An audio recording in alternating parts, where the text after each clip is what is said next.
మీరు మొత్తం ఎంత బాకీ ఉన్నారో తెలుసా? ఒక్క నిమిషం ఆగండి. ఎవరెవరికి ఎంత ఇవ్వాలో గూడా నేనే చెప్తా. ఇప్పటి వరకు ఎంత బాకీ పడ్డారో గూడా చెబుతా.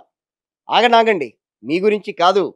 ప్రభుత్వం ప్రజలకు ఎంత బాకీ పడిందో కేటీఆర్ ఒక బాకీ కార్డ్ రిలీజ్ చేశారు. ఇదిగో ఇప్పుడు నేను చెప్పబోయేది గూడా దాని గురించే. కౌలు రైతులకు 15,000, రైతు కూలీలకు 12,000, ఆటో అన్నలకు దాదాపు రూ. 24,000, మహిళలకు నెలకు రూ. 2,500 చొప్పున, పెళ్ళైన ఆడబిడ్డలకు తులం బంగారం, వృద్ధులకేమో నెలకు 4,000, చదువుకునే విద్యార్థినులకేమో స్కూటీలు కాంగ్రెస్ ప్రభుత్వం బాకీ పడిందిట. ఇవేనా? చాలా మందికి గృహజ్యోతి కింద 200 యూనిట్ల ఫ్రీ కరెంట్ ఇవ్వట్లేదు. పేదలకు ఇందిరమ్మ ఇళ్ళు, ఉద్యమకారులకు 250 గజాల స్థలం, వీటి జాడైతే లేదు. విద్యార్థులకు 5 లక్షల విద్యా భరోసా, దాని ఊసే లేదు.